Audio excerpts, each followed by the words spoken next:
Hey, good morning, everybody. Welcome to the Morning Devo with Beau. Hope you guys are good today. Jamming, doing well. Hey, Mike, what's going on? Hope you're on the course, man. Hitting the balls, swinging away. Yeah, it's great to hear about your guys' golf outings from Scott. So that's really cool, man. Anyway, hope you're good. Maybe back from your trip to San Diego. Hope that went good too with the fam. We're going to be in Exodus 21 on the morning devotion as we just kind of get through the Bible and go through the book of Exodus. It's kind of neat. We get kind of through the first section of the Bible, which is called the Torah, the first 5 books of the Bible. And this is really helping us understand a little bit about what this special child's going to be like. What is this redeemer going to be like? Well, the child's going to be a redeemer. We found that out. We find out that the child's going to need to be a firstborn. The firstborns are separated to the work of God. They are the preeminent ones. They are the ones that when you have the title firstborn, it's super special. And also the firstborns are dedicated, consecrated, holy to the Lord. We see that this child that's going to be born will be a Passover lamb, so to speak. So we're getting these pictures in the Torah of what this great Redeemer is going to be like, this great child that will be born, because that's what we're waiting for in the Bible. And that's kind of the thrust of the scriptures. It's always the child that's going to be born, because that's the remedy of the issue, the big issue. And that big issue is the one of how can we be reconciled with a righteous creator, with a God who is holy, perfect, righteous, because he's got to uphold his righteousness, but he's also loving. So there's a way that he does love, and the way he is going to redeem is pictured in these books. So it's very cool. So Exodus 21 is the chapter actually after the 10 Commandments. So that's kind of cool because, the 10 Commandments, that's a pretty cool chapter. I mean, you must say that was awesome. So it says, these are the regulations you must present to Israel. So Israel is going to be governed by God, just as Abraham and Isaac and Jacob individually. Now it's going to be collectively. And it says, and if you buy a Hebrew slave, he may serve for no more than 6 years. Set him free in the 7th year, and he will owe you nothing for his freedom. If he was single when he became your slave, he shall leave single. But if he was married before he became a slave, then his wife must be freed with him. If his master gave him a wife while he was a slave, and then he had sons or daughters, then only the man will be free in the 7th year, but his wife and children will still belong to his master. But the slave may declare, I love my master, my wife, and my children. I don't want to go free. And if he does this, his master must present him before God. Then his master must take him to the door or doorpost and publicly pierce his ear with an awl. After that, the slave will serve his master for life. Kind of an interesting idea, right? Serving the master for life. What master do I want to serve for life? Because you're going to serve. It's just who we're going to serve. And again, those things can be outward things or they can be inward things, meaning you can serve fear, you can serve insecurity, you can serve discontentment, you can serve resentment, you can serve bitterness, you can serve anger. You can serve a lot of things that are on the inside of a person. You can serve pride. where you think you got it together, and look how nice of a house you got, and look at all the cars you got, and boy, you got a big this, and this is amazing, and that's huge, and look at this, and how much money, and da-da-da-da-da, and you just got it all together, but you've just become prideful. You don't know how to help the poor anymore. You don't know how to feed the poor. You don't know how to help out people that are down and out. You don't know how to talk to people that are lost. You've just become a prideful Pharisee, what a bummer, I'm not sure that's too good. So you start serving all kinds of stuff. It's really easy. It's good for us to learn how to give, because when we learn how to give and, in a sense, become poor, we find that we become rich in other ways, rich towards God, right? Instead of rich myself. Jesus certainly pulled that way with the rich young ruler, right? Hey, you want to serve me? Hey, sell everything you have. Become rich in a different way.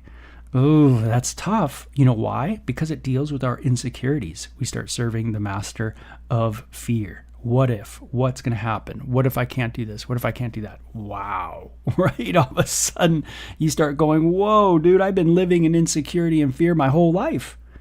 Like, I thought it was faith, but boy, there wasn't much faith in it. When I really sit down and think about it, it's just a lot of fear running. So masters, you can have a lot of masters for life. And many people never even think about it. They just continue to serve those masters. But it's always under a disguise. It's always with a mask, right? And that mask can be many things. It can be atheism. It can be Marxism. It can be different types of philosophies. It can be progressivism. It can be conservatism. It can be Christianity. It can be Buddhism. It can be Islam. It can be whatever. It can be a lot of different masks that people wear. And really, there's a different master going on in them. Wow. It's kind of neat that in that there's this kind of government, there's this social government that we see that's taking place in Israel. What would our world be like if we didn't have any government? What would the world be like if we didn't have any laws? Sometimes, you read the Bible and you can kind of, when you have a jaded approach to the Bible, you can start putting it down at this point, right? You can go, oh man, these laws are lame, da-da-da-da-da. You can kind of go down that route. And a lot of people do. But remember what's in the heart. Like, where's that? I can tell you where it came from when I said those kind of things. It came from a lot of insecurity. I didn't want the Bible to be true. Even though when I finally sat down and looked at it, I went, oh my gosh, here you have a nation it's grown into a nation. And God is, just as God drew close to Abraham, Isaac, and Jacob, he's going to draw close to the nation, the entire nation. And God is governing them and saying, this is how you should live. And remember, there's many rules and regulations of the societies, the civilization of the world. There's many different people, many different ways of living. And here you have this incredible kind of way of regulating sin, people's sin nature through law. Now, this shouldn't be a surprise to us because even in our world, we regulate sin through law, meaning we know that laws are put in place to regulate what we do. They're there to restrain, to help us not just do whatever we want to do. Why does there need to be a law in the first place? Why do we need laws in the world? Can't we just be lawless? Can't we just do whatever we want to do?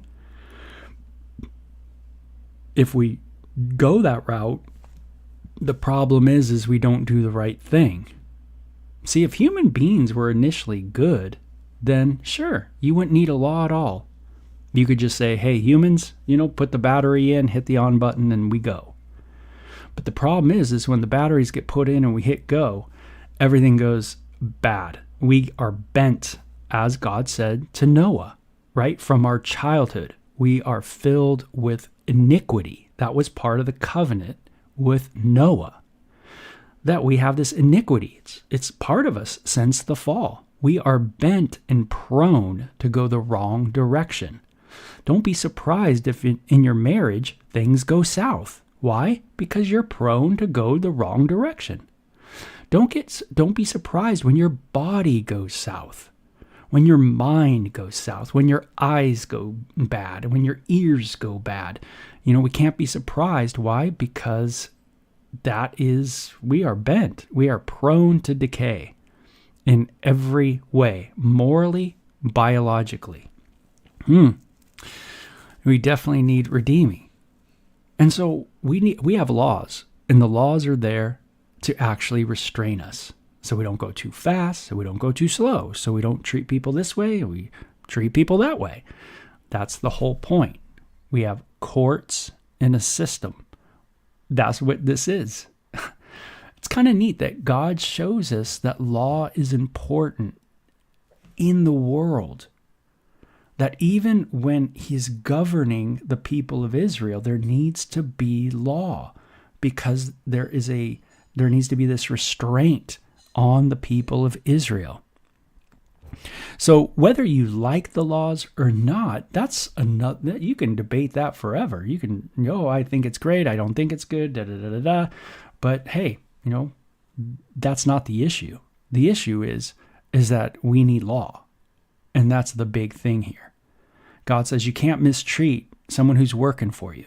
If they're going to work for you, 6 years they work for you, 7th year, they're free from working for you. But if they want to work for you for life and they want to just serve you, they want to work as your employee, their whole life, and they've developed a family, they've worked on your property, they've been a part of they're your doctor, they're your whatever. Back then you had these properties and people working, on your property, and they're your whatever. That's the caretaker or whatever it is.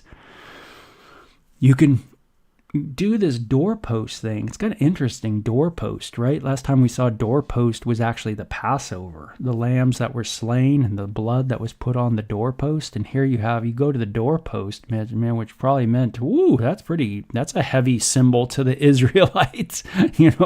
Man, that's a serious deal.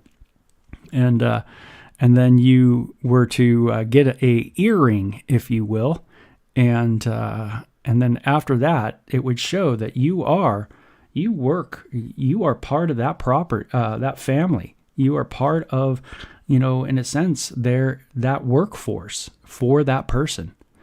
And it says, when a man sells his daughter as a slave, she will not be freed at the end of 6 years as the men are. And if she does not satisfy her owner, he must allow her to be bought back again. But he is not allowed to sell her to foreigners, since he is the one who broke the contract with her. But if the slave's owner arranges for her to marry his son, he may no longer treat her as a slave, but as a daughter. So here you see, you can't do this, and you can't treat her that way, and you can't treat her this way, and you can't just do whatever you want to do. You can't just go crazy here. This is the problem with many of us, is that a lot of us, we just want to run amok. We just want to do what we want to do. But here, when it comes to even these women and their situations and how they're treated, we see that there's a lot of do's and don'ts. You can do this, but you can't just do whatever you want to do. So if a man who has married a slave wife takes another wife for himself, he must not neglect the rights of the first wife with food, clothing, and sexual intimacy. There, it doesn't say that it's right or wrong, this polygamy. It's just saying that this is happening. This has happened. We'll see later on some different laws concerning this. But for now, I want you to see that the big picture here is that you must not neglect the rights of the first wife to food, clothing, and sexual intimacy. Isn't that interesting? You must not neglect. It's interesting because, am I a person who neglects? How do I neglect? What have I neglected? Man, that is a big question in my morning devo.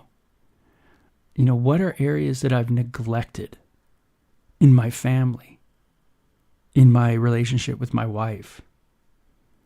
Are there areas that I'm neglecting to do, to be involved in? Man, and that kind of, in a sense, it can hurt because you kind of look at areas you've neglected and you can go, man, yeah, I haven't been such a good husband after all. And that is tough for many people to think about. Meaning most human beings don't want to look at flaws like that and go, am I really that good of a husband?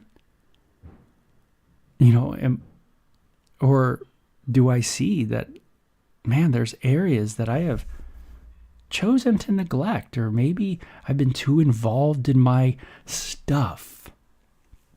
I'm so involved in my world and the things that I like to do and, my little hobbies that I've neglected the things I should be doing, the things that are right before me.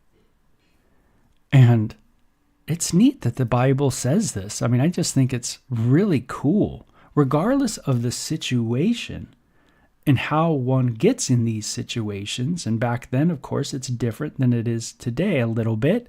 I would say still we, in a sense, become, we still are owned by people. I know you might not think you're owned, but man, we, in a lot of ways, we're owned. You can't just do anything, right? When you're working for a company, you can't just go into a company and do whatever you want to do and take all the money you want to take. No, you're in a sense a employee of that company.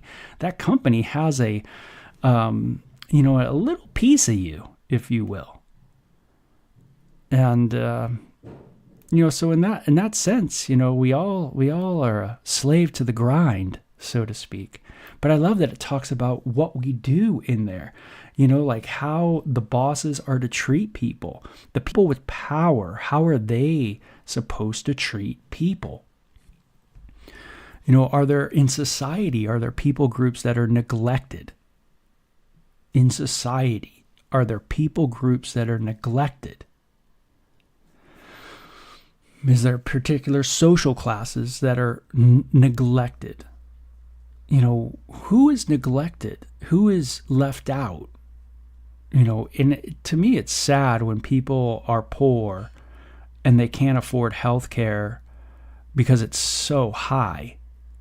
And it's hard for them to even get on access or things like that, or they get denied. And then, what do they do?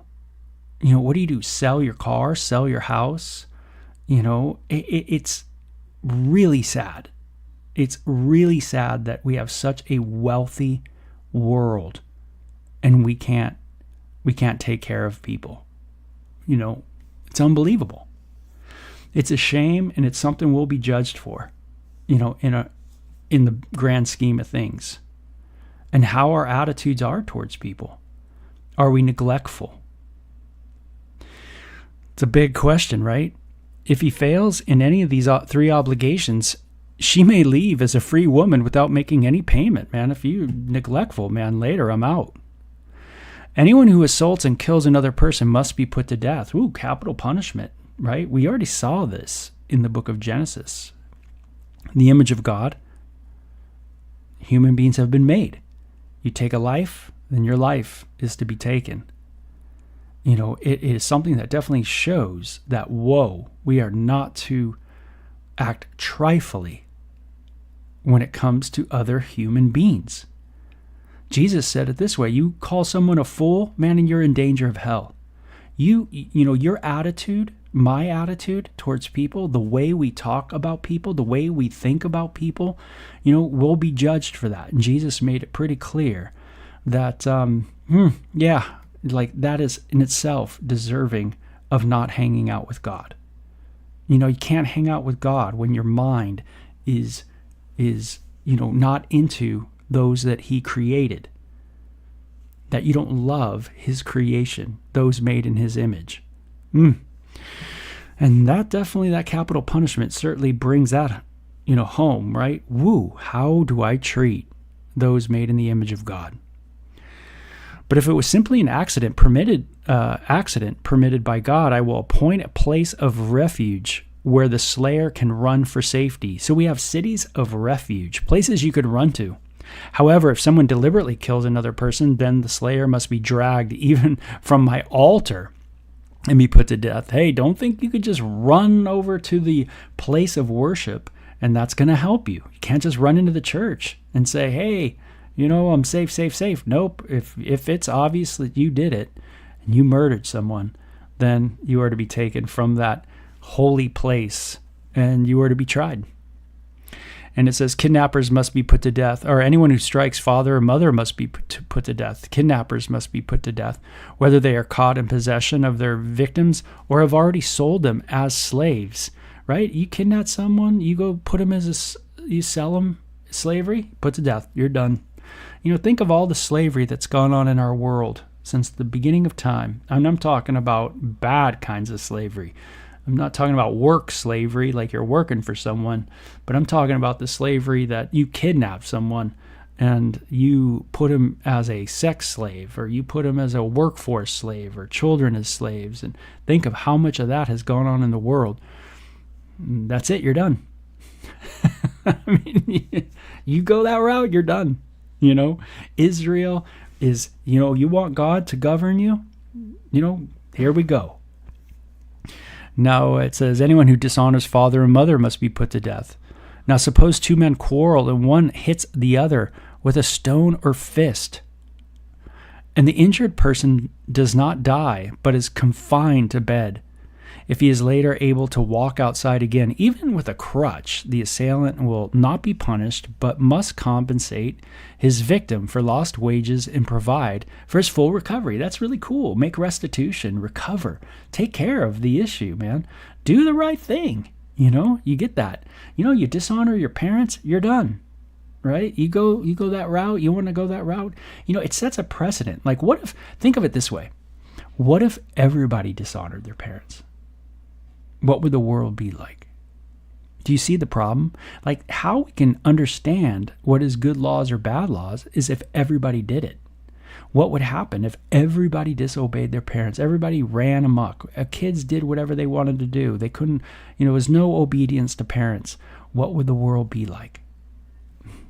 And then you see, oh, I get it. So,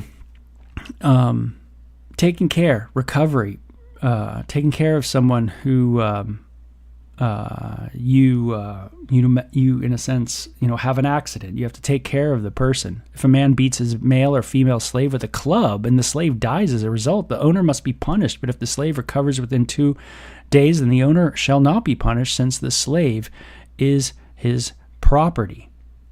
So there is a punishment for the owner. Now, this is cool because in the sense that owners of people, you couldn't just do what you wanted to do. You do something, you take that dude's eye, you got your eyes going. If you act this way, if you go too far, then guess what? You as the owner, it's time for you to go to court. And now you'll be on trial. So you couldn't just do what you wanted to do, though you had the power.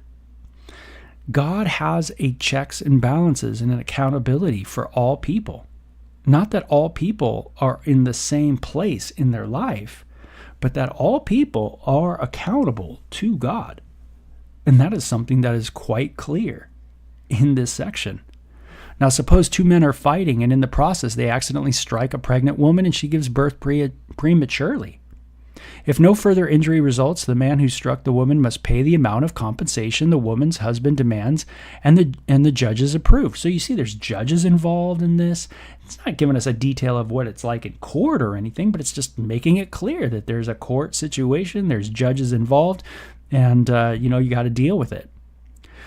It says if there's further injury, the punishment must match the injury. A life for a life, an eye for an eye, a tooth for a tooth, then a hand and hand, foot for a foot, a burn for a burn, a wound for a wound, a bruise for a bruise. If a man hits his male or female slave in the eye and the eye is blinded, he must let the slave go free or compensate for the eye.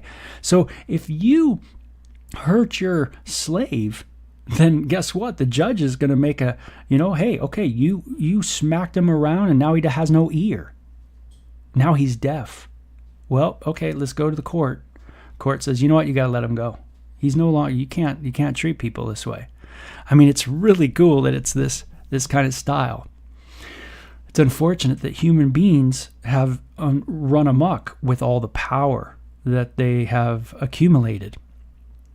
And it says, and if a man knocks out the tooth of his male or female slave, he must let the slave go free to compensate for the tooth. Hey, you just knock out a tooth, man.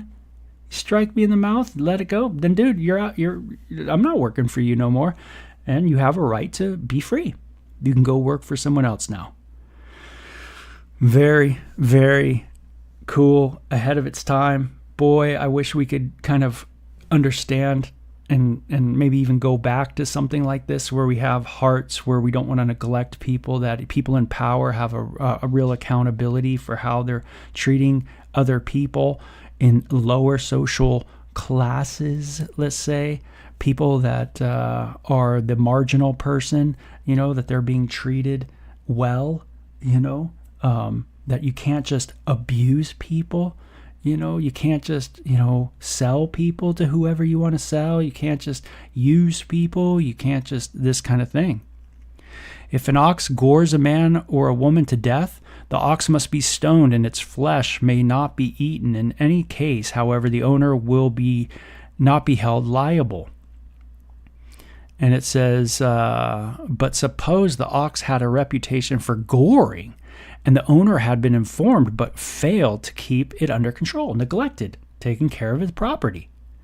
Then if the ox then kills someone, it must be stoned and the owner must be put to death. Oh man, you neglected, you knew that animal was nuts, and yet you didn't do anything. You knew that dog was out of control. How many people have dogs that are out of control? And they know it. And that dog bites someone, takes out a leg, then your leg's gone too. It's time to amputate your leg. Your dog gets out. You got to think, when you're hanging out with the Lord, you got to think about what I'm doing. Is it right? I'm not going to just get dogs. Oh, I'm going to just get a bunch of dogs. Oh yeah, because your life is on the line. This is how you're thinking. Is I'm starting to take responsibility for my life. That my life affects other people. That when I get 1 billion dogs in my house and in my yard, it affects my neighborhood. See, you start thinking about other people. Wow. Love thy neighbor as thyself. How many of us totally neglect our neighbor by what we do, by what we approve? We neglect loving people. Man, this person knows they got an ox, right? Well, it's out of control. You got to take care of it. However, the dead person's relatives may accept payment to compensate for the loss of life. The owner of the ox may redeem his life by paying whatever is demanded. Hey, there's going to be a financial output too. Your dog bites someone, $20,000. That's the fee. Your dog, decides to run someone down, just run down the road. That's $200. Your dog decides to, take a hand. Well, that's going to be another $20,000. See, you have to start thinking in this system about what you're doing. You can't just do it. Suppose someone digs or uncovers a pit and fails to cover it. Then an ox or a donkey falls into it. The owner of the pit must pay full compensation to the owner of the animal. But then he gets to keep the dead animal. Yeah, he's going to eat it, but it's food. But he you got to compensate. You had a pit. You didn't put a board on it. You just let it be that way, and someone falls into it. An animal falls into it and dies. If someone's ox injures a neighbor's ox and the injured ox dies, then the two owners must sell the live ox and divide the price equally between them. They must also divide the dead animal, but if the ox had a reputation for goring, yet its owner failed to keep it under control, he must pay full compensation, a live ox for the dead one, but he may keep the dead ox. Man, just unbelievable. Really cool that we have this. I mean, this is beautiful. Again, what is the world like without law? It's lawless. And if you have ever seen lawlessness, it is not a pretty sight. It's radical. And when it's a riot and people are doing what they want to do, man, it's radical to be involved. I've been involved in that before in a society when I've been through a natural disaster where things were lawless and people are stealing, people hit people in cars. It gets really, really wild and scary and sad and not a good situation. So I thank God for law. I thank God that there's some kind of government, some kind of restraining that needs to happen to the people of Israel. There's a restrainment that's put on them. You can't just do whatever you want to do. There's an accountability with our actions. When I go to make a purchase, do I think about the effects that it could have? Do I think about the effects of my yard? I have a pool. Is it safe? Are things properly put in place? Or have I neglected something? And therefore, there's, a child that's in my house can easily drown or something like that. Am I neglectful in my marriage? Am I neglectful with my children? I mean, man, this is a great chapter to just think about and say, God, help me to be able to be focused on loving my neighbor, loving my wife, loving my, just people, being concerned, being thoughtful, being respectful. These kind of attitudes, we can see that God's really setting a precedent for how we should live, how we should function in a society. Pretty cool, man. Paula says we should lead by example. Amen. Totally. So I hope you like that chapter. I love chapter 21. I just think it's a very, very convicting chapter for me. I enjoy it, and it makes me just take the day and think about some of those things I neglect and asking God to help me to deal with that in the right way, by faith, trusting Him in His work in me. So you guys have a great day. Okay, we'll talk to you later. I got to go to the dentist here in a little bit. I never like dental procedures, but that's on the docket for today. We'll talk to you guys later. Bye-bye.